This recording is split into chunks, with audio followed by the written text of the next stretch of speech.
Okay, let's unpack this because, I mean, we've all been there, right? That moment your video call just turns into pixel soup, right, when you're making your big point. Oh, yeah. The worst timing. Or, you're downloading some huge file and the progress bar just stops. Frozen. Staring at it, waiting. Yep.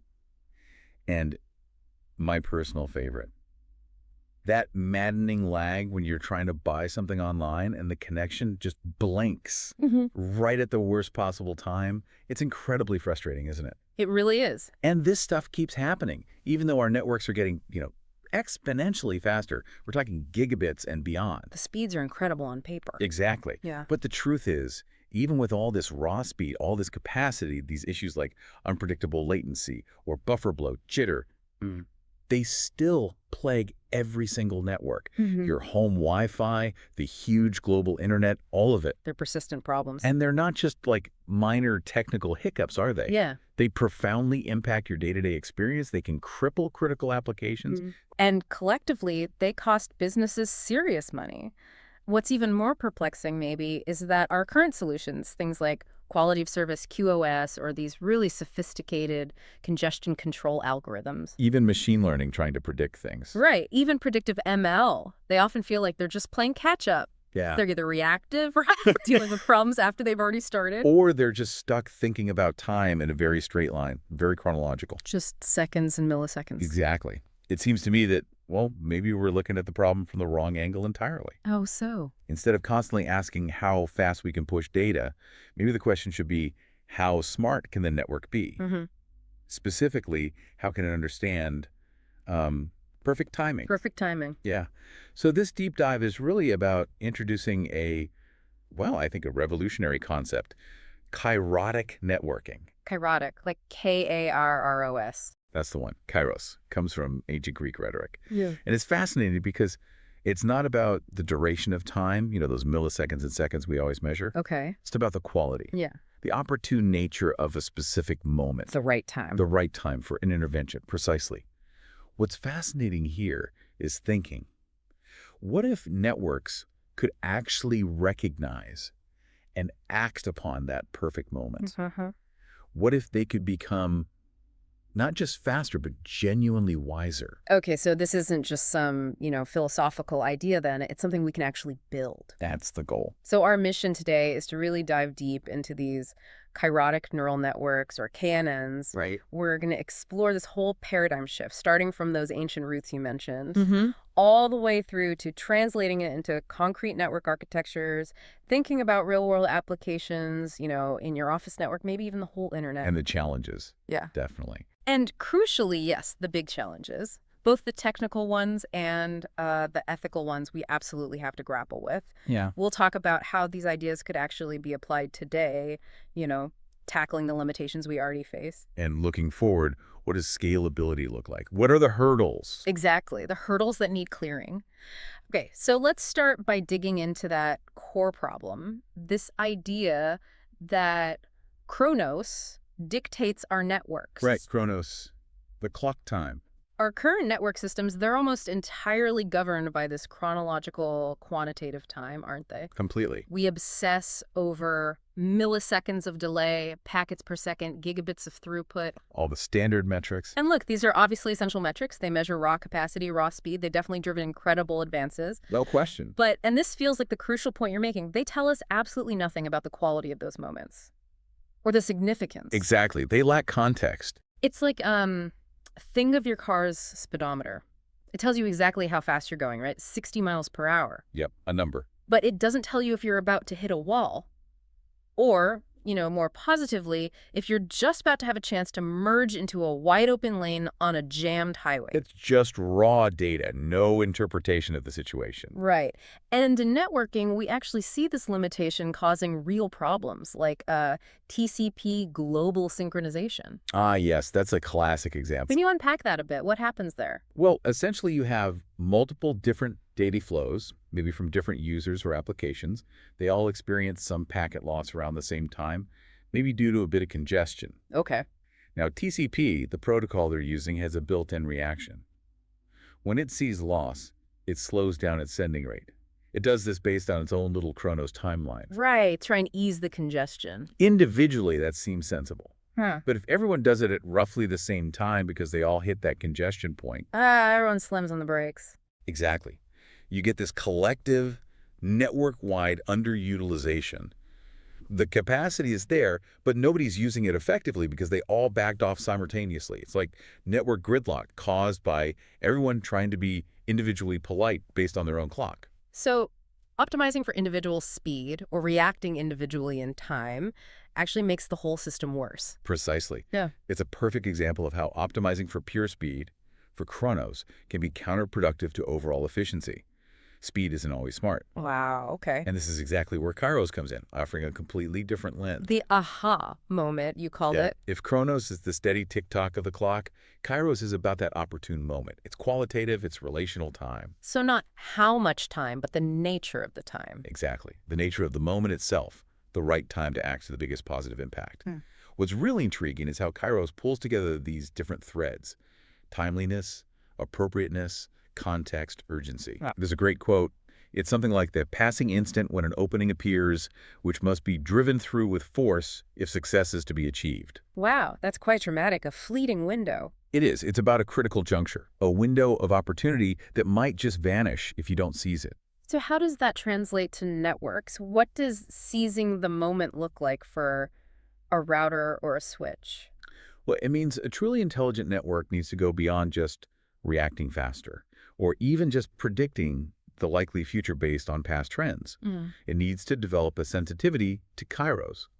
It needs to learn to recognize when a unique combination of circumstances, the current traffic, the time of day, the applications running, maybe even external events, presents an opportunity for an intervention that will yield a disproportionately positive outcome. Okay, give me an example. Imagine, say, a situation where the network anticipates a major surge in video conferencing. Traffic is about to start in 5 minutes. A Kairotic network might decide to preemptively apply a very slight delay, maybe just a few milliseconds, to a large, non-urgent background data transfer that's currently running. Delaying traffic, that sounds wrong. Sounds counterintuitive from a pure Chronos perspective, right? You're adding delay. Yeah. But by doing that, it frees up just enough buffer space and link capacity before the critical video traffic arrives, preventing potentially severe congestion and ensuring a smooth start for all those video calls. So that tiny, deliberate early delay prevents a much bigger problem later. Precisely. That seemingly small, strategic delay is a Kairotic triumph. It maximizes the overall system health and user experience, even if it slightly inconveniences one low-priority flow for a moment. Okay, I see the logic, but I can still hear some traditional network folks saying delay is bad, period. How do you get past that ingrained mindset? That's a really fair point, and it's a significant hurdle. It really requires us to fundamentally reevaluate what optimal network performance even means. We've been conditioned to think optimal means lowest possible latency and highest possible throughput for every single packet right now. A Kairotic approach argues that optimal might actually mean ensuring the most stable, reliable, and appropriate performance for the entire mix of applications and users over time, given the specific context. It's shifting from pure speed to strategic opportunism. Making the smartest move, not just the fastest one. Exactly. And this leads us right to the core idea you're proposing, the Kairotic neural network, the KNN hypothesis. Right. So the central idea here is if we can actually design a neural network, an AI, that's capable of perceiving all this complex, multidimensional network context. Understanding the whole picture. And it can learn a policy, a set of rules to act specifically on these Kairotic moments. Right. Seize those opportunities. Then we can create a totally new kind of network management system, not just predictive, not just reactive, but fundamentally opportunistic. That's the core thesis. Opportunistic intelligence. So it's not just about guessing what might happen next based on trends. No, it's more subtle. It's about identifying those high impact, maybe even low probability windows where a specific action can make a huge difference. And the payoff, what's the expected result? Well, the anticipation is a significant leap in overall network efficiency, much more dynamic and truly optimized quality of service. And perhaps most importantly for the end user, a real noticeable improvement in your perceived performance. It's about directly impacting your daily digital life, making those choppy video calls, those frustratingly slow downloads, ideally a thing of the past.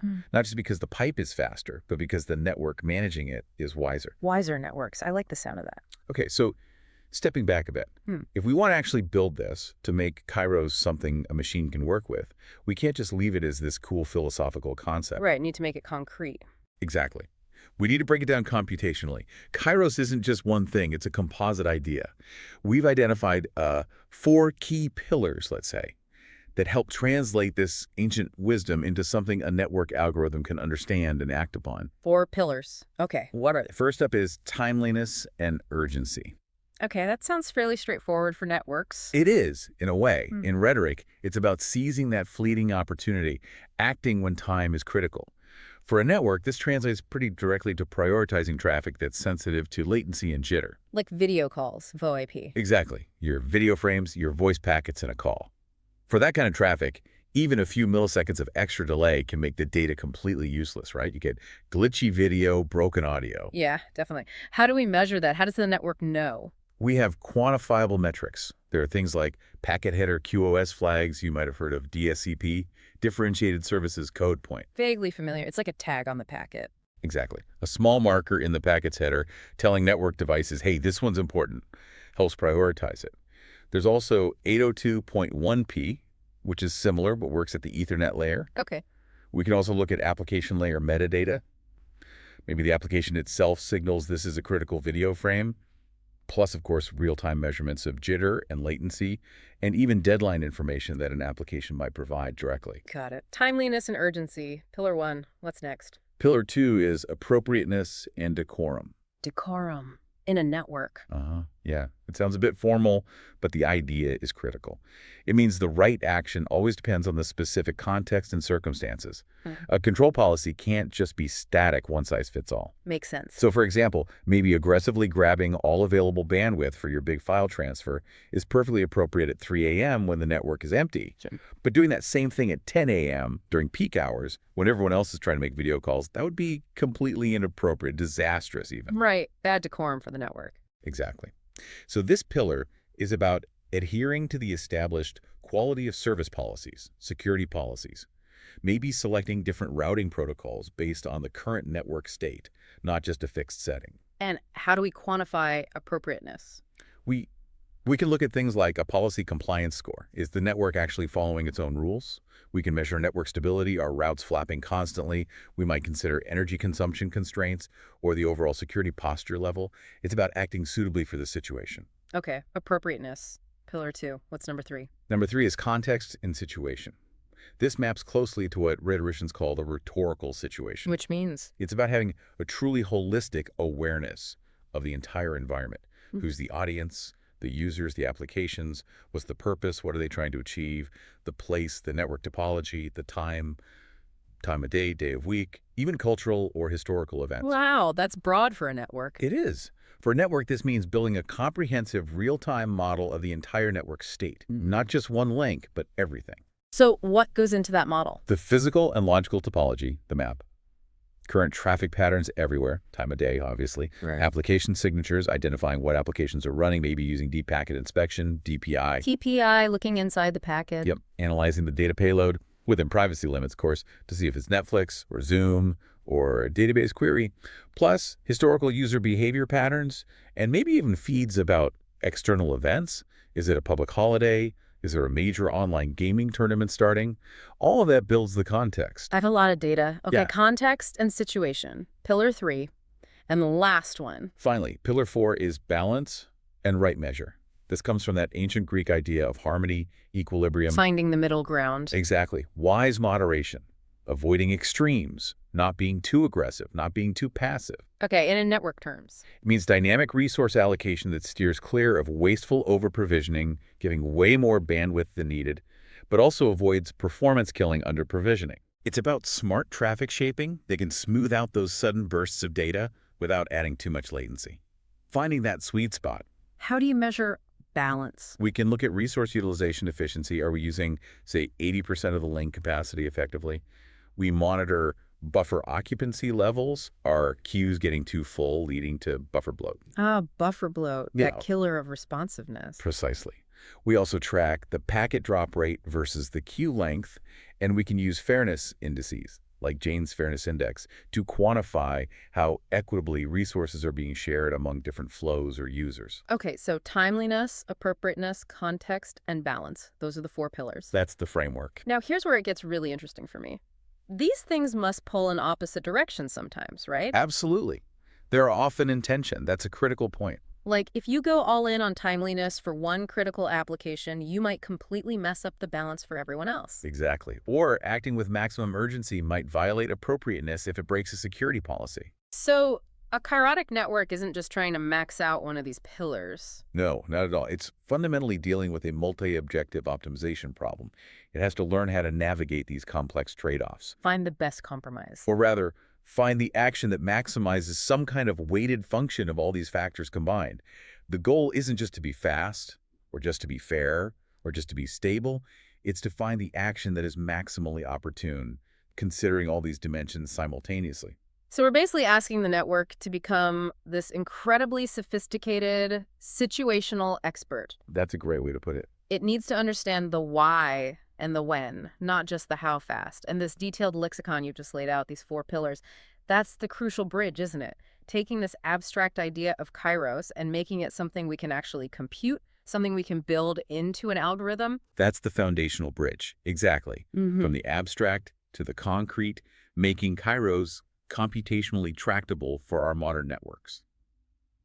Now, it's really important to acknowledge the strides we've already made with AI in managing networks.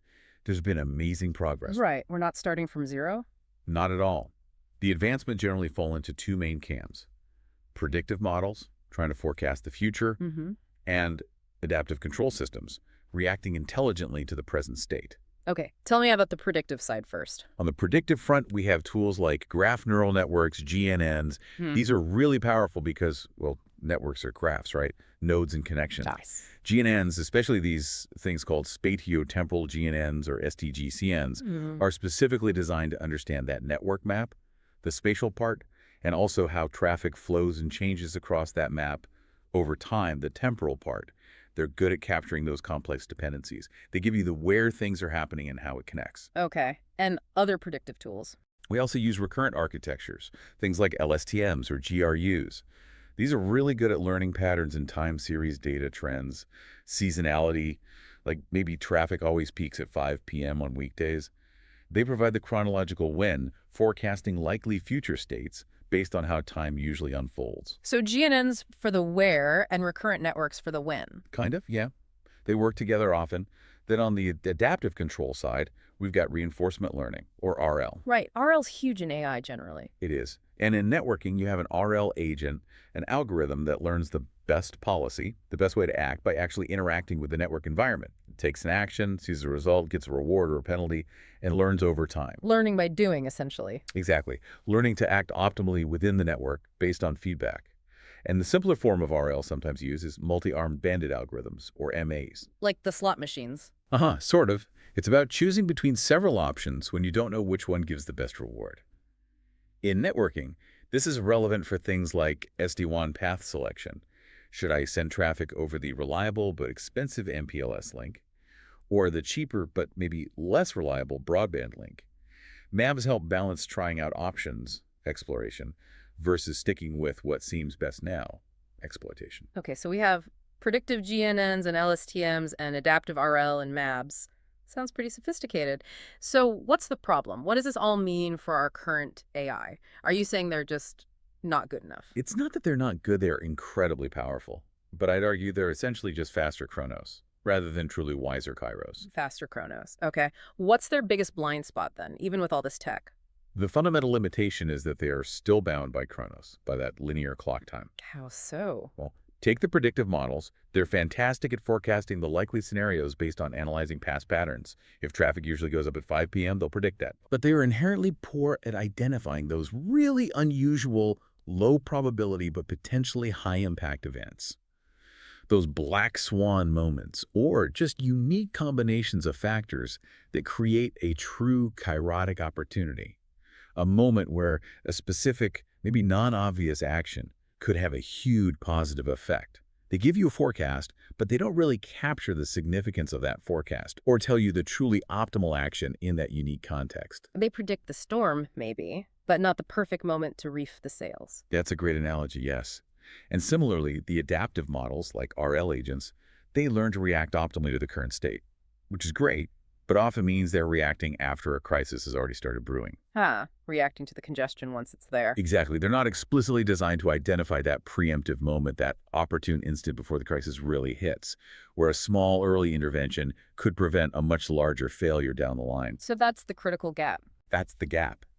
Neither the predictors nor the adapters are explicitly looking for or acting upon the opportune moment. They're still fundamentally driven by the clock ticking forward, not by reading the quality of the moment itself. They're reacting to the clock, not reading the room. Got it. Right. And this leads us to a quick comparison. Think about the evolution. Okay. Static policy-based systems have just rigid rules. Yeah. Inflexible, totally ignore time, a temporal. Set it and forget it. Reactive systems. They act after the problem appears, so they're focused on Chronos, but only the immediate present. Firefighting.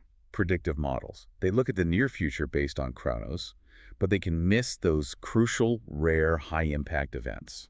They predict, but don't necessarily guide the best action. Okay. And now, Kairotic proposed systems. Their decision is based on that holistic context, the network map, the traffic now, the policies, the application needs, the history. Their goal is to identify and act on the opportune moment to maximize a multi-objective utility function. Right. Balancing timeliness, appropriateness, etc. Exactly. Using that hybrid GNN-RL architecture we'll get into, with carefully designed reward functions. Their focus isn't just Chronos, it's Kairos, the opportune present. But what's the catch? There's always a catch. The catch is complexity. And this is critical for today's application and future scalability. The main limitations are high computational complexity these models are demanding, and the really non-trivial socio-technical challenge of defining that objective function. How do you decide the weights for timeliness versus fairness versus balance? That's not just a technical question. Right, that gets into values. Okay.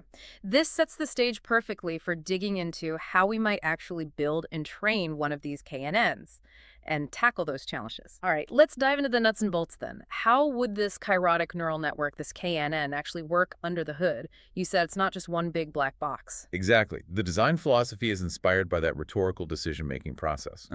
First, you perceive the situation, then you decide how to act. So we propose a two-stage hybrid system. Okay, 2 stages. Stage 1 is the perception module. Think of these as the network's senses. Its job is to ingest all that incredibly diverse data we talked about, topology, real-time metrics, application info, history, and synthesize it all into a single, rich, high-dimensional representation called a context vector. Let's call it CT for time A. This vector is the machine's holistic understanding of the network's situation right now, capturing the essence of the potential Kairotic moment. So it's the module that reads the room. Precisely. Then stage 2 is the decision module. These are the network's reflexes, or maybe it's judgment. Okay. This module takes that context vector, CT, from the perception module, applies a policy that it has learned, and chooses the most opportune network intervention from a set of possible actions. Perception feeds decision. Exactly. And this separation is actually quite important for explainability. Well, if the network takes some action, say, throttles a certain flow, and an operator wants to know why, they don't just get a shrug from a black box. They can actually look at the context vector, CT, that the perception module generated just before the decision was made. So you can see the input to the decision. Right. It gives you insight into the situation the KNN perceived that led it to choose that specific action. It helps unpack the reasoning, which is crucial for trust and debugging. Okay, let's break down the perception module more. What does the network actually see? What's the input data? It's much richer than just, say, link speed or packet count. It's really a multimodal stream. Multimodal meaning. Different types of data coming together. So you have the graph topology, the actual map, physical and logical connections, then real-time traffic metrics. Latency, jitter, packet loss, bandwidth use, how full the buffers, queue depth are, ideally measured per link and per node across the network. Okay, the basics. Then crucially, application layer data. This is where QoS-aware applications might signal their specific needs. I need this video frame delivered within 20 meters. Or, this is a high-priority financial transaction. So the apps themselves provide context. Ideally, yes. And finally, historical patterns. Leveraging time series data of past network usage to understand seasonality, typical peaks and troughs, and long-term trends. Wow, okay. That's a lot to process. What kind of AI engine handles that? The core engine here would likely be one of those spatiotemporal graph convolutional networks, SDGCNs, or a similar advanced GNN variant. The ones that understand maps in time. Exactly. They're naturally suited to process the network topology, the spatial graph structure, and understand how the state evolves across that topology over time, the temporal dynamics. So this SDGCN takes all that multimodal input at each time step, processes it, and its output is that context vector assess state. That's the machine's synthesized understanding, ready for the next stage. Okay, so perception module creates sestate. Now the decision module, what does the network do? What's its engine? The core engine for the decision module is typically a deep reinforcement learning DRL agent. The learning by doing agent. Right.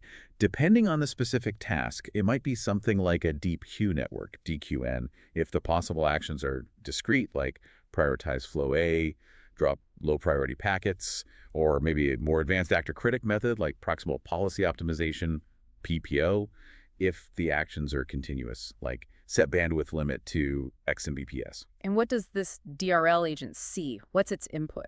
Its input, its state observation at any given moment, is precisely the context vector, CT, produced by the perception module. Ah, okay. Perception infirms the state for the decision agent. Makes sense. What can it actually do? What's the action space? The action space is critical and really depends on where the KNN is deployed. On a local switch, for example, actions might include adjusting the bandwidth allocated to different QoS queues, actively reprioritizing a specific data flow, deciding to drop a certain percentage of low-priority packets from a queue that's getting full. Preemptively dropping. Potentially, yes, if the policy learns that's the best way to protect high-priority traffic in that context. Or it could send control signals, like an explicit congestion notification, ECN mark, back to a sending device to ask it to slow down before packets start getting dropped. So a range of control there. Exactly. A set of defined interventions the KNN is allowed to make. Okay, now, this feels like the absolute core of it, the Kairotic reward function. You said this is where the magic happens, where it learns to be opportune. How do you design that? This is the intellectual and technical heart of the KNN. Yeah. It absolutely cannot be a simple reward like minimize latency or maximize throughput. That would just take us back to the old Chronos way of thinking. Right. Instead, it must be a carefully engineered composite function derived directly from our 4 pillars of Kairos. Ah, bringing back timeliness, appropriateness, balance. Precisely. Imagine the reward at time, T, RT being calculated something like this. RT equals W1 timeliness plus W2 appropriateness plus W3 is balance pin action. Okay, break that down. W are weights? Yes, W1, W2, W3 are weights determining the relative importance of each pillar. Timeliness would be a score rewarding the agent for meeting deadlines for that critical latency-sensitive traffic. Okay. Appropriateness rewards adhering to network policies, security rules, maybe energy constraints. Got it. Balance rewards achieving high resource utilization without causing congestion or excessive buffer bloat. Finding that sweet spot. Right. And then there's that last term, pin action. This is crucial. It's a penalty applied if the agent fails to take a beneficial action during a clearly identified critical or opportune moment. So it encourages being proactive, not just sitting back. Exactly. It pushes the agent to seize the kairotic moment. And what's even more sophisticated is that those weights, W1, W2, W3, don't have to be static. They can change. Yeah, they could be dynamically adjusted by another part of the model or by policy based on the overall network context. For example, during a major outage or crisis, the wait for timeliness, W1, might be temporarily cranked way up because getting critical control messages through becomes paramount. Wow. Okay, that's complex, but really powerful. So how does the KNN actually learn to maximize this reward? What's the training process? The learning process, especially initially, would happen in high-fidelity simulated network environments. This is absolutely critical. Why simulation? Because the DRL agent needs to explore. It needs to try out potentially disruptive actions to learn their consequences. You simply cannot do that safely on a live production network, especially early on. Makes sense. Don't break the real internet while learning. Exactly. Yeah. So in this simulation, the agent runs through millions, maybe billions, of different network scenarios, different traffic patterns, different failures, different application demands. In each scenario, it observes the state, via the simulated perception module generating a context vector. It chooses an action, the simulation transitions to a new state, and the agent receives a reward based on that carefully crafted Kairotic reward function. Trial and error on a massive scale. Massive scale trial and error, guided by powerful optimization algorithms like backpropagation to train the neural networks, and policy gradient methods to improve the DRL agent's decision policy. Over time, through all this experience, the agent learns an optimal policy, usually denoted as Pi of a given S. Right. It's a function or a probability distribution that tells the agent, given the current network context, S, represented by the context vector C, what's the action as that is most likely to lead to the highest long-term cumulative Kairotic reward? So it learns to think ahead, not just immediate reward. Yes, maximizing the total reward over time is key in RL. But this definitely raises an important question. How do we make sure that the learning in this simulated world actually translates effectively to the messy, unpredictable real world? How do we ensure it's robust for today's application? Right, the simulation gap. Yes, exactly. Bridging that gap is a major research challenge. But the whole process, ideally, forces the neural network components, both the perception GNN and the decision RL agent, to develop a kind of learned computational intuition for Kairos. It learns to recognize the subtle patterns and complex confluences of events that truly signal an opportune moment for action, hopefully well enough to work when deployed in the real network. Okay, let's bring this down from the theoretical clouds and look at where we could actually use this today. How about the local area network, the LAN? The network in your office or on a campus, maybe even a complex smart home setup. The LAN is actually a fantastic starting point. It's a perfect microcosm. Why is that? Because even your typical office LAN isn't just a simple pipe anymore. It's this incredibly dynamic, often contested space. You have wildly different applications with completely different needs, all fighting for the same finite resources: the switch ports, the Wi-Fi bandwidth, the uplink to the internet. Yeah, you can feel that sometimes. What kind of mix are we talking about? Think about it. You've got your super latency sensitive stuff like VoIP calls where any delay is noticeable, critical video conferences on Zoom or Teams, maybe real-time collaboration tools. Needs to be instant. Exactly. Yeah. Then you've got high throughput things like large file transfers, server backups running in the background, maybe bursty database queries hitting a local server. You're hungry. Right. And then there's all the other stuff, often lower priority background traffic like operating system updates downloading, cloud sync services like Dropbox or OneDrive chugging away, and increasingly this flood of data from Internet of Things, IoT devices, sensors, cameras, smart building controls. All competing for the same wires and airwaves. Precisely. And traditional quality of service QoS systems often struggle here because they're usually quite static. You set up some basic priority queues, but they don't adapt well to the constantly changing mix of traffic and the specific context, leading to those common problems: unexplained congestion, dropped connections, poor application performance, even when the network isn't technically full. It makes the LAN an ideal testing ground to demonstrate the immediate, tangible value of a Kairotic approach, something applicable for today's application. Great, let's walk through a scenario. Give me case study 1, the Kairotic video conference. Yeah. Picture this. Yeah. It's 9:55 a.m. on a Tuesday. There's a critical company-wide video conference scheduled to start sharp at 10:00 a.m. Everyone's going to join. High-stakes meeting. Very. Now, unbeknownst to most, at 9:56 a.m., a large automated server backup job decides to kick off. Maybe it's misconfigured, maybe it's just bad timing, and it starts absolutely hammering the network's uplink bandwidth. Oh dear. Okay, what happens with traditional QoS? Traditional QoS, even if well configured, is fundamentally reactive here. It sits and waits. Waits for what? Waits for the video packets to start flowing at 10:00 a.m. Those packets will likely be marked with a high priority tag, like a specific DSCP value. When they hit the main switch, the switch will dutifully place them into the high priority queue. But here's a problem. If that backup job has already saturated the uplink pipe and filled up the switch's buffers. The high priority packets just get stuck in line behind the backup traffic already in the buffer. Exactly. Or they face significant queuing delay and jitter right from the start. They get prioritized within the existing congestion, but the congestion is already there. So the meeting starts, and immediately people experience that annoying choppiness, maybe audio drops, high jitter. The system reacted correctly based on the packet tags, but only after the congestion was already established. Too late for a smooth start. Okay, classic frustrating video call start. Now, how does the Kairotic KNN response handle this same situation? The KNN's approach is fundamentally different because it's preemptive and deeply context-aware. It plays out like this. 1. Perception. It's 9:57 a.m. The perception module's GNN, trained on historical data, recognizes several things simultaneously. First, it knows that video conference traffic typically spikes sharply right at the top of the hour on weekdays. Second, it identifies the signature of that large, sustained flow from the backup server, maybe using DPI or just flow characteristics.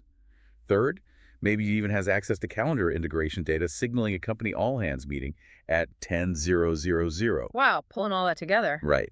This confluence of factors, the impending meeting time, the bandwidth-hogging backup job, the high-importance context, creates a clear Kairotic moment. The GNN synthesizes this into a context vector that essentially screams, warning, impending high-stakes resource conflict. Okay, it sees the collision coming. What next? 2. Decision. The decision module's RL agent receives this urgent context vector. Its learned policy, heavily shaped by that reward function prioritizing timeliness for the upcoming real-time video, and balance to avoid saturating the link, determines that the most opportune action isn't to wait, but act now, preemptively. Makes sense. What's the action? 3. Action. So at 9:59 a.m., before a single video packet has even been sent, the KNN acts. It sends a command to the core switch. Apply a specific traffic shaping policy to the backup server's flow, throttling its bandwidth consumption down to a predefined lower limit just for the duration of the expected meeting. It might also slightly buffer or delay some non-critical IoT sensor data, knowing that adding 100 milliseconds to a temperature reading is fine, but adding it to a video call is disastrous. So it clears the runway just before the plane needs to land. Beautifully put. Exactly. From the result. The result. When 10:00 a.m. hits and everyone joins the video conference, they enter a network environment that has been proactively prepared. The uplink path is clear, contention is minimal, the buffers are ready. The user experience is smooth from the very first second. The KNN didn't just prioritize packets in the mess. It seized the opportune moment to resculpt the environment to be appropriate for the critical task before it began. I think we've all desperately wished for that smooth start on important calls. That sounds like it could genuinely banish that initial, "Can you hear me now? You're frozen?" pain, which would be amazing for your important meeting. That's the goal. Tangible QO improvement. That proactive element seems incredibly powerful. But playing devil's advocate for a network operator managing this, does it feel a bit unpredictable? Like the network might suddenly do something unexpected based on this KNN's intuition. How do you build trust in that for today's application? What are the safety rails? That's a critical and very practical concern. Building trust is paramount. There are several layers. First, the extensive training and high-fidelity simulations is designed to make the policy robust across a vast range of scenarios. It's not acting randomly. It's executing a learned strategy. Second, the KNN wouldn't operate with unlimited freedom. Its actions would be constrained by human-defined policies. For example, it might be allowed to throttle background traffic, but never below a certain minimum bandwidth. Or it might be prohibited from touching certain critical infrastructure flows. There are safety boundaries. Hard limits it can't cross. Exactly. And third, as we'll discuss more later, is the concept of human-in-the-loop governance for particularly novel or high-impact situations. It's not about blind automation. It's about intelligent automation within carefully controlled parameters. Okay, that provides some reassurance. Let's take another LAN example. Case study 2. Preempting a broadcast storm. These can be nasty. Oh yeah, they can take down an entire network segment very quickly. A misconfigured device, a software bug starts flooding the network with broadcast packets, or maybe a mass synchronization event where, say, everyone saves a huge shared project file at exactly the same time, overwhelming a central server. Right. What's the reactive system response here? Reactive systems, like traditional network monitoring, only detect the problem once the symptoms are severe. Switch CPUs start spiking to 100%. Links get completely saturated, users report massive packet loss, and applications grinding to a halt. By the time the alarm bells ring, the network is already significantly degraded. An administrator, or maybe an automated script, then has to scramble to identify the source and manually block it or rate limit it. But significant disruption has already occurred. It's damage control, not prevention. Too little, too late. How would the Kairotic KNN response differ? The KNN's strength here lies in its potential ability to recognize the initial subtle signatures of such an event as it begins recognizing that pattern as a Kairotic moment of impending doom. Seeing the smoke before the fire. Exactly. How? What does it look for? 1. Perception.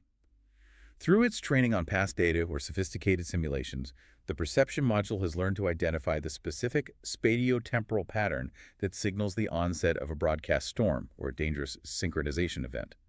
It's not just looking at one metric like broadcast packet count. It might be seeing a sudden, correlated increase in a specific type of traffic, originating from multiple nodes simultaneously, all directed towards a broadcast address or perhaps a single file server, a pattern very distinct from normal, diverse network traffic.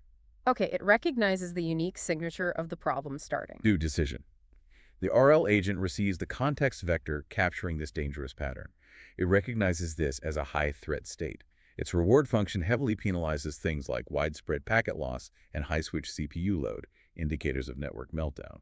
The learned policy, therefore, dictates that an immediate, decisive, and targeted intervention is the optimal response to prevent network-wide collapse. It knows waiting is costly. Gotta act now. What's the action? 3. Action. The KNN acts at this opportune, preemptive moment. It might immediately instruct the relevant switches to apply a strict rate-limiting policy specifically to the identified storm traffic right at the ingress ports where it's entering the network. This contains the problem before it can propagate and overwhelm other devices. Or, in the file sync scenario, instead of just letting the server get hammered, it might intelligently queue or stagger those simultaneous requests slightly, smoothing the traffic burst over a few seconds to prevent overload. So it nips it in the bud. Precisely. And then the result for users. Network stability is maintained. The vast majority of users on the LAN might not even notice anything happened. A potentially catastrophic event that could have halted productivity for hours was averted because the KNN acted not just quickly but opportunely, addressing the root cause before it cascaded. It's like having a network guardian that sees that tiny spark and quietly puts it out. That's impressive. Now, stepping back, how do we measure the success of this on a LAN? It's not just about average speed increase, is it? No, definitely not. Quantifying the efficiency gains from a Kairotic approach on a LAN requires looking beyond just average throughput or latency. What metrics matter more? We'd expect to see, and should measure, a significant reduction in the variance of latency. That means lower jitter, which is absolutely critical for the quality of real-time applications like voice and video. Consistency is key. Huge. You'd also expect to see lower packet retransmission rates. Why? Because the preemptive actions are designed to avoid the congestion and packet loss that necessitate retransmissions in the first place. Fewer retransmissions means more efficient use of bandwidth and faster effective data transfer. Makes sense. Ultimately, all this should lead to more stable, predictable performance across the board. And the ultimate metric of success, particularly for today's application, has to be an increase in the overall quality of experience, or QoE. QA, the user's perception. Right. That's subjective but crucial measure of user satisfaction. And research consistently shows that QoE is often far more dependent on the consistency and predictability of network performance than on the absolute peak speed. Users hate unpredictable glitches far more than they appreciate shaving a few milliseconds off a download, usually. Kairos aims directly at improving that consistency. Okay, let's unpack this challenge now. We've seen how Kairos could revolutionize a LAN, but scaling these ideas up from that relatively controlled environment to the wild west of the wide area network, the WAN, or even the global internet itself, that seems like a whole different ballgame. It introduces immense new challenges, absolutely. The macrocosm is vastly more complex. What are the biggest hurdles when you go wide area? Well, first, you have high and fundamentally variable latency. The speed of light itself imposes unavoidable delays over long distances, but on top of that, you have unpredictable delays caused by congestion happening potentially thousands of miles away in networks you don't control. Right, the light speed limit plus random traffic jams everywhere. Exactly. Then there's inter-provider peering congestion. These are the crucial interconnection points where different internet service providers, ISPs, exchange traffic. Where networks meet. Right. And often, the technical traffic management policies and, frankly, the underlying economic incentives between these providers aren't perfectly aligned. This frequently leads to bottlenecks and congestion at these peering points, impacting performance for users whose traffic has to cross them. Politics and money getting in the way of packets. Sometimes, yes. And perhaps the most fundamental challenge is the lack of central control. Unlike a corporate LAN where one entity manages everything, no single organization controls an end-to-end path across the internet. A network operator, like an ISP or a cloud provider, can only directly manage its own domain, its own part of the network. It has to treat the rest of the internet largely as a black box. It just sends traffic into and hopes for the best. Makes sense. So all these factors, high latency, peering issues, distributed control, make identifying those truly opportune Kairotic moments much harder. But if you can identify them, the potential impact of acting on them could be even more significant, especially when we think about the scalability of services that rely on the WAN. Okay, harder to find the moment, but bigger payoff if you do. Let's explore that with case study 3, Kairotic SD-WAN path selection. Right. Software-defined wide area networks, SD-WANs, are a really hot area and a prime candidate for applying Kairotic intelligence. Remind us what SD-WAN does. Essentially, modern SD-WAN solutions give businesses the ability to dynamically route their network traffic over multiple different types of WAN links simultaneously. They might have a traditional private MPLS circuit, usually reliable but expensive, Right. plus maybe a standard business broadband internet connection, maybe a backup 4G or 5G wireless link, and SD-WAN lets them use all of these intelligently. Instead of just one primary and one backup. Exactly. It tries to pick the best path for each application's traffic in real time. So how does traditional SD-WAN make that choice? Most current SD-WAN appliances operate in a fairly reactive manner. They constantly send out probes to measure the real-time latency, jitter, and packet loss on each available path. Uh-huh. Then they typically route the traffic down whichever path looks best based on those metrics at the exact instant. If latency on the broadband link suddenly drops, zoom, the traffic goes there. If it spikes a second later, zoom, it might switch back to MPLS. Sounds responsive, but maybe too responsive. It can be.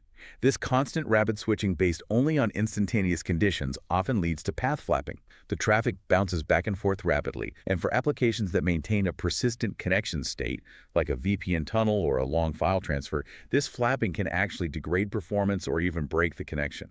It's optimizing for the millisecond, not the overall flow stability. Okay, the Chronos trap again. How would a Kairotic KNN response improve SD-WAN? A Kairotic KNN approach would bring a much more holistic, context-aware, and predictive element to the decision-making process. It's not just about the numbers right now. What else does it consider? 1. Perception. The perception module wouldn't just ingest the real-time path metrics, latency, jitter, loss. It would crucially incorporate a wealth of contextual data. This includes the time of day, the day of the week, because traffic patterns vary hugely. The specific application generating the traffic, is it bulk data or real-time voice? And very importantly, historical performance data for each link under various conditions and times. Building a much richer picture of each path's likely behavior? Exactly. So 2, decision. The decision module's RL agent receives a context vector that's far more nuanced. It doesn't just see path A latency equals 20 meters, path B latency equals 30 meters. It sees more. It might interpret the situation like this. Okay, it's 4:00 p.m. on a weekday. My historical data shows the broadband link, path A, typically sees a 50% spike in congestion around now, due to residential streaming kicking in. The application sending traffic is critical database replication. It's highly sensitive to packet loss, but it can tolerate slightly higher latency. The MPLS link, path B, has slightly higher latency right now, yes, but historically its packet loss during this specific 4 p.m. time window is 99.9% lower than broadband's. It's weighing the application needs against the predicted reliability of the path and context. Precisely. So 3, action. Guided by a reward function that understands the appropriateness of a highly reliable, low-loss link to this critical database application, the KNN makes the opportune decision. It chooses to send the database replication traffic over the MPLS link, path B, even though its immediate latency might be slightly higher. It correctly judges that the long-term stability and reliability offered by MPLS during the specific contextual window is far more valuable for this application than the fleeting low latency of the broadband link that's about to get congested. That foresight prevents a potential mid-transfer failure or data corruption. That's a much smarter allocation of resources for critical business apps. Seems very relevant for today's application. It ensures business continuity in a way that purely reactive systems struggle to match. Okay, that's compelling for enterprise WANs. Now let's think even bigger. Can Kairos help with massive internet-wide events? Let's do case study 4, mitigating global congestion events. Right. Think about something huge.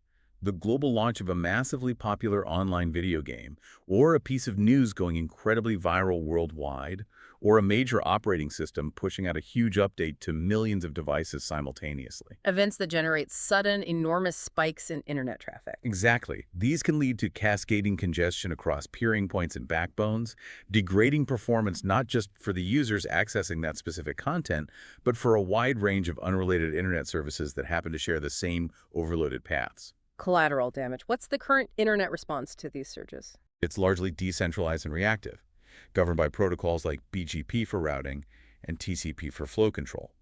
Congestion starts building up at those inter-provider peering points. TCP flows passing through start experiencing packet loss. They then independently react by backing off their sending rates. If enough flows do this around the same time, you get that global synchronization effect again. Everyone slows down, leading to inefficient use of the available global capacity. Content delivery networks, CDNs, help a lot by caching content closer to users, reducing the load on backbones. But even CDNs largely react to where the demand spikes are occurring. It's still playing catch-up to some extent. Yes. Now imagine a Kairotic network response. This is more of a future vision, but illustrates the potential. Envision a world where major CDNs and backbone internet providers deploy interconnected KNNs. Cooperating KNNs. Potentially, yes, or at least signaling KNNs. Here's how it might unfold. 1. Initial perception. A KNN located at a CDN edge node in, say, Asia, detects the very beginning of a massive demand surge as the new game unlocks in that time zone. It recognizes this rapid, focused increase as a clear Kairotic moment, the start of a predictable but potentially disruptive global event. The first domino falls. 2. Local and global action. The local KNN immediately starts load balancing traffic across its servers in that region. But critically, it doesn't just react locally. It also generates a Kairotic signal. This could be a standardized new type of interdomain message, maybe piggybacking on BGP communities or new protocol entirely. The signal essentially communicates, alert, high-impact global demand event identified as gaming release X has started here. Pattern suggests likely westward propagation. A global heads up. Does it spread fast enough? 3. Proactive propagation. Ideally, the standardized signal propagates across the global network routing infrastructure faster than the actual wave of user demand travels, which is limited by users waking up or getting home from work in different time zones. KNNs deployed by other providers in, say, Europe and North America receive this signal. Their perception modules ingest this external alert, adding it to their context vector. They now have foresight. They know what's coming. 4. Preemptive reconfiguration. Forewarned is forearmed. These KNNs in Europe and North America can now act preemptively. Based on the signal and their own predictions, they might automatically spin up extra virtual machine capacity in their cloud data centers, preload the relevant game patches into their caches closer to their users, or even adjust their BGP routing policies to favor paths they know are less likely to be impacted by the specific type of traffic surge, all before the main wave of user demand actually arrives in their region. Wow, so the network prepares itself ahead of the tidal wave? Exactly. And When that demand spike hits Europe, and then later North America, it encounters a network infrastructure that is already prepared for it. Resources are scaled up, content is nearby, routes are optimized. This leads to a much smoother experience for the gamers trying to download or play, and critically, less collateral damage to other unrelated internet traffic, because the anticipated congestion was proactively managed rather than just reactively dealt with. That's a form of collaborative, multi-agent Kairotic control across the internet. It sounds fantastic for future scalability and resilience. But I have to ask, again, that level of coordination, sharing these Kairotic signals between potentially fierce competitors like major ISPs and cloud providers, is that realistic? What's the incentive? That is a very important question, and it highlights one of the biggest challenges on the path towards a truly Kairotic internet.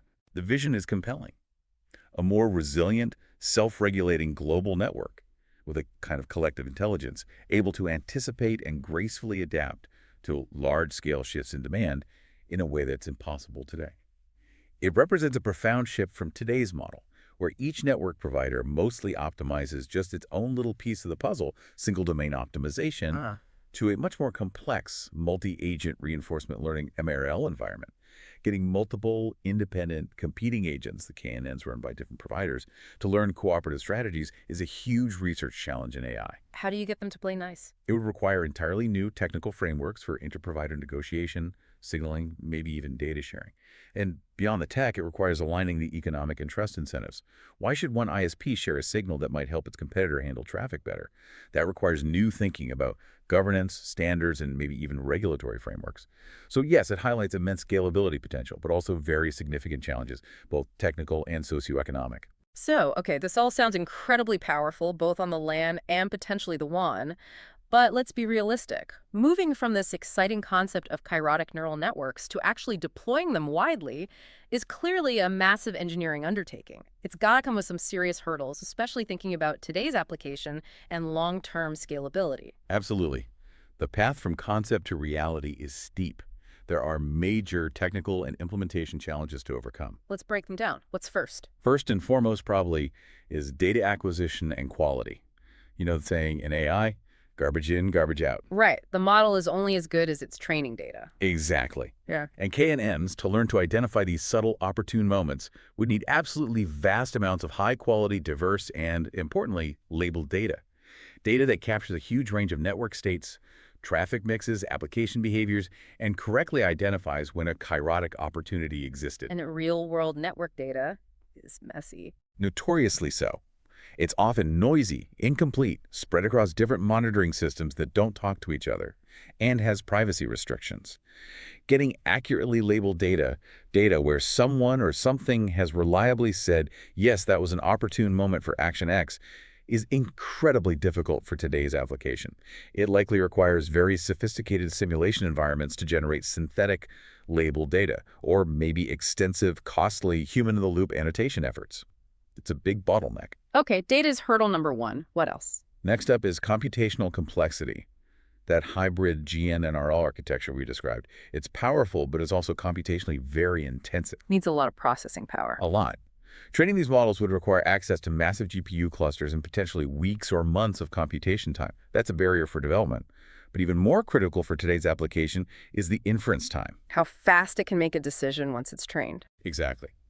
Once deployed, the KNN needs to perceive the context, run the data through its complex neural networks, and produce a decision extremely quickly, often in microseconds or milliseconds, to be useful for real-time network control.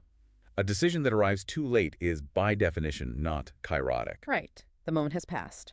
So this demands significant research into techniques like model compression, making the model smaller without losing accuracy, developing specialized hardware accelerators, like AI chips integrated into network gear, and designing new, more lightweight KNN architectures that can run effectively even on resource-constrained edge devices like routers or switches. This is a huge challenge for practical deployment and scalability. Okay. Complexity and speed. What's another hurdle? Model generalization. This is a classic problem in machine learning. How well does a model trained in one specific environment perform when you move it to a different one? Will the KNN trained on network A work on network B? That's the question.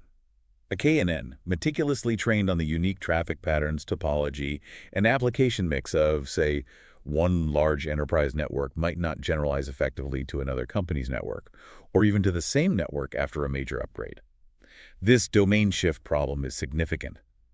If you need to completely retrain the KNN expensively for every single deployment, That kills the scalability. it severely limits the practical scalability and economic viability of the solution. We need models that are more robust and adaptable across different network environments. Makes sense. Anything else major on the technical side? One more big one. Integration with legacy systems. Real-world networks are rarely greenfield deployments. They are complex, heterogeneous beasts built up over years, with equipment and protocols from dozens of different vendors. A mix and match of old and new. Exactly. A KNN can't just exist in its own little AI bubble. It needs to actually interface with and control this diverse array of existing hardware, switches, routers, firewalls, and software systems. This requires standardized APIs, application programming interfaces, and common control plane languages that allow the KNN brain to talk to and command the network muscles. Developing and getting industry-wide agreement on such standards is a significant ongoing challenge itself. Okay, so data, complexity, generalization, integration, those are huge technical mountains to climb. But you also mentioned ethical challenges. Yes, And it's absolutely crucial we address these proactively, not as an afterthought. As AI systems like KNNs move from just analyzing data to actively controlling critical infrastructure like networks, they inevitably start making decisions that have real-world consequences and involve value judgments. How so? The KNN is just optimizing traffic, isn't it? Is it just optimizing? Consider that objective function, the Kairotic reward function we talked about. The way it's designed, the weights assigned to timeliness versus appropriateness versus balance, that function encodes a specific value system. It determines what the network prioritizes. And that's where the ethical considerations become critical. Okay, unpack that. What's the main ethical dilemma? The absolute core ethical dilemma is defining opportune for whom. The very notion of an opportune moment is inherently subjective. An action deemed opportune by the KNN because it maximizes, say, the quality of experience for a company's high-paying premium video streaming customers might be profoundly inopportune for a student relying on a lower-cost internet plan to access remote education resources, or a patient trying to connect to a telehealth service if their traffic gets deprioritized as a result. The weights in the reward function, W1, W2, W3, they aren't neutral. Not at all. They represent explicit policy decisions about whose needs, whose applications, whose traffic matters most in any given moment of contention. Without extremely careful design and transparent governance, KNNs could easily be optimized, perhaps unintentionally, to maximize provider profit or cater to certain demographics at the expense of fairness and equity for others. This is a major challenge for responsible deployment in today's application. That leads directly to the next point, doesn't it? Algorithmic bias and fairness in QoS. Precisely. Yeah. AI systems are notorious for learning and even amplifying biases present in the data they're trained on. We talked about the need for vast amounts of data. Right. Imagine training a KNN on historical network traffic data from a region with existing socioeconomic disparities reflected in internet usage patterns. Maybe the data shows that traffic from affluent neighborhoods is predominantly high-priority, low-latency stuff like video conferencing, stock trading, high-end gaming, while traffic from less affluent areas consists more of lower-priority background downloads, maybe P2P file sharing or standard definition streaming. The KNN, simply by learning the correlations in the data, could inadvertently build a policy that learns to systematically deprioritize traffic originating from certain geographic areas or associated with certain types of user profiles, simply because that's what the historical pattern showed. Wow. So it wouldn't be explicitly programmed to discriminate, but it would learn to do it anyway. Exactly. It could create a new, insidious, and highly opaque form of digital redlining. The network itself learns to discriminate, entrenching existing societal inequalities, all under the seemingly objective veneer of optimizing network performance based on data. This is a massive ethical risk and a challenge for today's application that requires proactive mitigation. And that makes the next point even more critical: transparency and explainability. Absolutely paramount. This is the black box problem hitting critical infrastructure.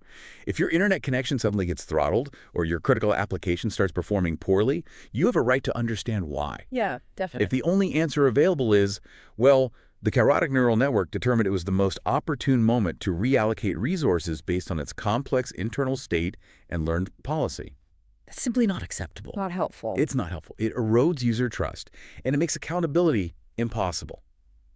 This raises that really difficult question.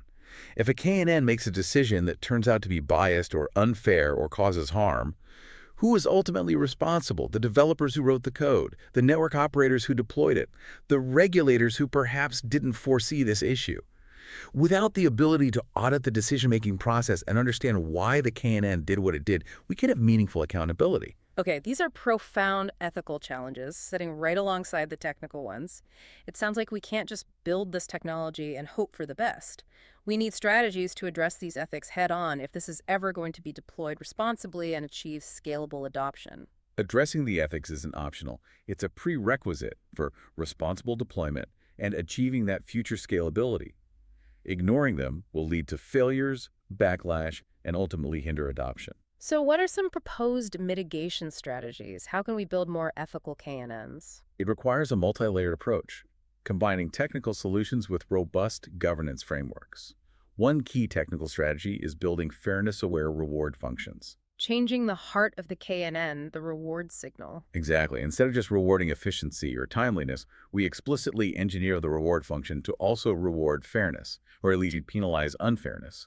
This could involve incorporating established fairness metrics, like that Jane's Fairness Index we mentioned earlier, directly into the reward calculation. So fairness becomes one of the objectives it optimizes for. Yes. Or you could implement it as a constraint. For example, you could add a rule to the reward function, ensuring that all users or traffic classes are guaranteed some minimum level of service, a baseline QoS floor, regardless of what the optimal kairotic action might otherwise suggest. The goal is to shift from pure, unconstrained optimization to constrained optimization, where fairness acts as a non-negotiable boundary condition. Okay, building fairness into the math. What else? Regular auditing and bias detection is crucial. AI models aren't static. Their behavior can drift over time as they encounter new data or the network environment changes. So you can't just train it, deploy it, and assume it will stay fair. Need ongoing checks. Absolutely. We need processes for continuous monitoring and, importantly, regular independent auditing of the KNN's decisions and outcomes. These audits need to use diverse, representative data sets to specifically test for biased outcomes against protected characteristics like geographic location, user service plan, maybe even inferred demographics if possible, while respecting privacy. And if bias is found? Then the model must be retrained, its policies adjusted, or other mitigation strategies implemented immediately. It has to be an ongoing cycle of monitoring, auditing, and remediation. That sounds essential. What about the black box and control aspects? For critical infrastructure like public networks, relying on full autonomy for a complex AI system like a KNN is probably unwise, at least for the foreseeable future. A more responsible approach is likely a human-in-the-loop governance model. Keeping people involved, how would that work? In this model, the KNN could operate autonomously for most routine decisions, but only within strict policy boundaries and confidence thresholds set by human operators. Okay. However, when the KNN encounters a situation that is highly novel, something its training didn't cover well, or when it proposes an action that could have a very high impact, like affecting a large number of users or critical services, or if its own internal confidence score for a decision is low, it would be required to pause and seek human confirmation before proceeding. The human operator reviews the KNN's proposed action, the context vector that led to it, and makes the final call. So you get the speed and scale of AI for the common stuff, but human oversight for the tricky bits. Exactly. It aims to strike a balance, maintaining the benefits of AI-driven efficiency while preserving essential human judgment, oversight, and ultimately accountability for the most critical decisions. And critically, what happens if the human overrides the KNN suggestion? Does the system learn from that? Good question. Does it? It absolutely should. That human override is valuable feedback. It's expert knowledge correcting the AI. That feedback needs to be logged and ideally fed back into the KNN's training process, helping it refine its policy and improve its understanding of Kairos over time. It becomes an ongoing collaborative learning process between the human experts and the AI assistant. This approach addresses concerns for today's application and builds a foundation for safer future scalability. #outro. So if we try and tie all these threads together now, our deep dive today has really aimed to introduce and explore this new way of thinking about network management. We've journeyed from the limitations of our current Chronos-obsessed networks Just focused on speed. to embracing the ancient rhetorical concept of Kairos, the opportune moment. We worked on deconstructing Kairos into principles that we can actually compute: timeliness, appropriateness, context, and balance. The 4 pillars. Right. We looked at where current AI approaches fall short, still being bound by Chronos, and then we proposed this novel hybrid architecture: the Kairotic Neural Network, the KNN. Fusing GNN perception with RL decision-making. Exactly. We explored its potential through case studies showing how it could bring preemptive, opportunistic intelligence to manage everything from your local office LAN up to mitigating congestion on the global internet. Real potential for impact. Huge potential. But we also made sure to confront head-on the significant technical challenges the data needs, the complexity, generalization, integration, and, just as importantly, the profound ethical considerations around fairness, bias, transparency, and control. We sketched out a path forward, emphasizing fairness-aware design, continuous auditing, and human-centric governance. Tackling the hard problems up front. That's the only responsible way. So the core takeaway, I think, is that this represents a potential paradigm shift for networking. For decades, the field has relentlessly chased speed, minimizing delay, that singular focus on optimizing Chronos. And it got us far. It got us incredibly far. But we're now hitting diminishing returns and facing complex challenges in performance, reliability, and user experience that simply adding more raw speed can't solve on its own. Need something more. We need more intelligence. Embracing a more holistic, context-aware, and opportunistic model guided by these principles of Kairos feels like a necessary maturation of the field. It's a move from just raw engineering, asking, how fast can we go, Uh-huh. to a more intelligent, nuanced science that also asks, why are we doing this? Where is the impact greatest? And most critically, when is the perfect moment to act? It's this shift from merely optimizing speed to actively cultivating opportunism that could be the next major evolution in creating truly intelligent, autonomous networks. Cultivating opportunism. I like that framing. So what does this all mean for the future? Where do we go from here? This isn't the end of the story, clearly. No, this is really just the beginning. The concepts we've discussed today open up vast and exciting avenues for future research and development, all aimed at moving Kairotic networking from a compelling theory to a practical reality, while tackling those inherent scalability and application challenges. What kind of research is needed most urgently? Well, one key area is the need for standardized benchmarks. Right now, we mostly evaluate network performance using simple metrics like average latency or peak throughput.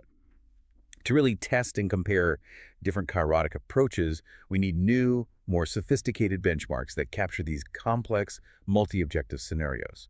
Benchmarks that can measure how well a system balances timeliness, appropriateness, fairness, and balance under realistic dynamic conditions. Better ways to measure wisdom, not just speed. Exactly.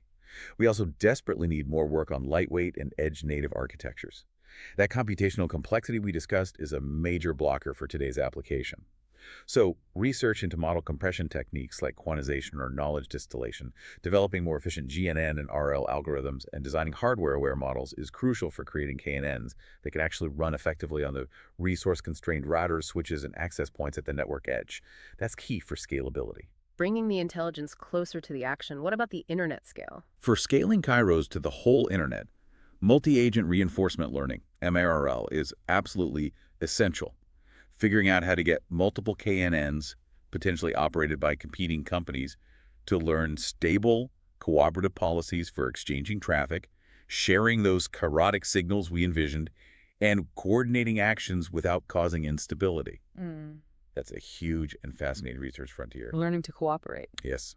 And finally, and this cannot be stressed enough, we need the development of robust ethical frameworks and public policy to proceed in parallel with the technical development. We can't just build this powerful tech and then think about the ethics later. We need ongoing public and industry conversation about governance standards, requirements for explainability and auditability, and clear policies to ensure that these technologies are deployed in ways that are fair, transparent, and ultimately beneficial to all of society. This addresses both responsible deployment now and ensures sustainable future scalability. Technology and ethics evolving hand in hand. It's the only way forward for something this potentially impactful. So let me leave you, our listeners, with a final thought to mull over. Consider this. What if, in the not-too-distant future, the internet that connects us all doesn't just shuffle our data packets around faster and faster, but actually begins to understand the opportune moments, the kairos, within the vast flow of human communication and activity that it facilitates? How might that fundamentally change your digital experience, making it feel not just quicker, but truly intelligent, adaptive, and maybe even intuitive?